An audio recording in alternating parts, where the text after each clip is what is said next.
What the haters talking about?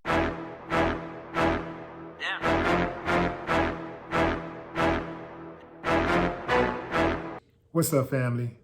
According to reports, rapper Edai was murdered late Saturday night or in the wee hours of Sunday morning, topping off another deadly week in Chicago. They say he was shot multiple times. There is some discrepancy as to where he was shot at. Some people were saying he was shot in the abdomen and chest, while others are saying he was shot in the back. It really doesn't matter because he's dead. Edai is often credited for pioneering drill music in Chicago alongside Chief Keef. He first emerged on the scene in 2012 thanks to the success of his song Gucci. Edai then established his own record label, Team 600 Entertainment, and released his solo album, Came From Nothing, in February 2014. The mother of late Chicago rapper FBG Duck took her outrage to social media shortly after learning of Edai's death. She wrote in all caps, "Everybody gotta die. Damn. Normalize growing up and being a granddaddy to y'all kids' children. Tell them how you survived the trenches so they can want better. Cooper 600, you good, no more worries, nor pain, for God was ready for his child back." Okay, I can empathize with her frustration, her anger, her pain. But I disagree with God being ready for his child back. I don't think God was ready for his child back. I think it's as simple as you having a bunch of people running around who has a false sense of what it is to be a man, who find their identity in clothes and jewelry and money and other people's perception,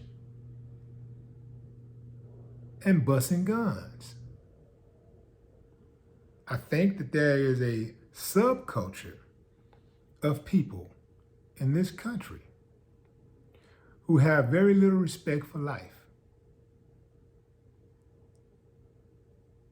very little respect for their own life. Let me tell you something, fam. The trip part is this. The things that I see a lot of the kids doing today, there is no way possible that I can believe that they want to live. It's just totally inconsistent with wanting to see 70, 80 years, 90 years or whatever. It's inconsistent. Whatever it is in life that you want to do, your actions have to be indicative of the outcome that you want. If you're in a game, then those actions that you participate in, those actions that you participate in and that you take while you're in a game is inconsistent with a short lifespan and long prison sentences. It's as simple as that. A few people escape, but it ain't because they did anything special. It ain't because they were special or none of that. Maybe they did a little something, but most of it is just favor and luck. Mostly in life, if you do this, this is what's gonna happen. You do this, this is what's gonna happen. You do this, this is what's gonna happen. It's that simple. If you get up and go to work every day, at the end of the week or the 2 weeks or a month, you're gonna get a paycheck. It's that simple. If you stand at the bus stop and wait on the bus gonna stop at that stop, and then you get on the bus. Pretty simple. If you don't join a gang and you have other bad habits or whatever, then those other bad habits might get you, right? But if you join a gang You expedite it. You definitely, that's one of the quickest tracks to death and destruction. Being in the streets trying to be a cowboy. Now, this guy, they say, wasn't even in the gang. They say he had gotten out of it. He had transitioned. He had moved on and he got his CDL license and he had been driving trucks and he was on break from driving trucks. So I can only go by what they're saying. I don't know if that's the truth or not, but that's what they're saying. That's what the streets are saying. If that's true, I give it up to him for at least trying. I mean, at least trying. The circumstances surrounding his death are, there's not a lot of information there. There's not a lot of information, so I won't speculate. But I will say that oftentimes, what you do in the past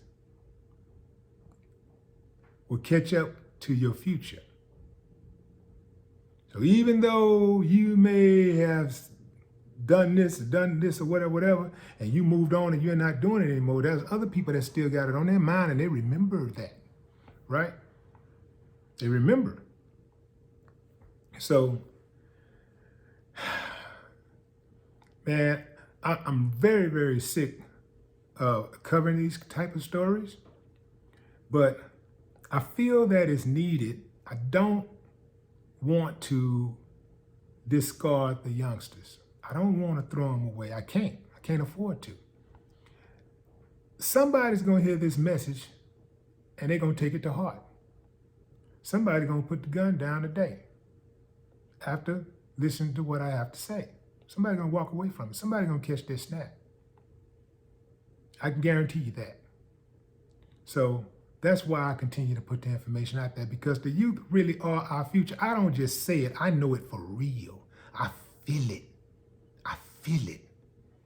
And I can't accept that. I can't just not do anything. And I also do stuff on the streets too, fam. I want you to know that I'm not just on YouTube talking shit.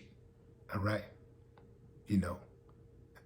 I got work I'm putting in, Got a foundation, got all that stuff going on, And I mentor youngsters. And I work with them all the time, work with them daily. Even the ones that I don't work with daily, that I come in contact with. I try to just drop something off on them, to let them know. We still believe in you, man. All the kids are not out there wilding. It's a whole lot of them that are doing very well. And for me, I don't want to disrespect those who are doing well. And I also don't want to ignore the ones who might be screaming, wanting that help. They want it, but they don't know how to ask for it. So it gets kind of tricky because they often ask for it in ways that are destructive, right? By their actions, right? So anyway, fam, this list of rappers who continue to get murdered, 2020, 2021, man, they're dropping like flies. Fam, I'm gonna say it again. If you don't like living, because I like this breathing thing, that feel good. Breathing, oxygen, feel good to me. But if you don't like it, I understand. You don't like it, you don't like watching your children grow up and seeing the various milestones in their life. I get it. You don't care nothing about your mama standing over you grieving, crying over a casket. I get it. Hey, you don't care nothing about sitting in a prison cell for the rest of your days around a bunch of dudes, taking butt naked showers with dudes, eating what they give you, catching all kind of crazy ass diseases that they have in there. And I'm not even talking about sexual stuff. I'm just talking about how nasty some of these dudes are in these prisons. They just nasty. It's a lot of bacteria in prisons. So if you don't mind that stuff, that's what you cool with that? You don't mind getting laying up on one of those gurneys with a wire cut in your chest and some foreign person standing over you cracking jokes and stuff about your death or talking about something they did last night, eating a sandwich while they opening you up, digging? Hey man, hey, go for it. But if you want to live, if you want to be prosperous, if you want to be productive, then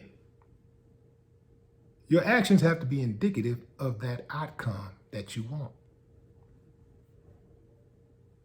No more talk. What the haters talking about?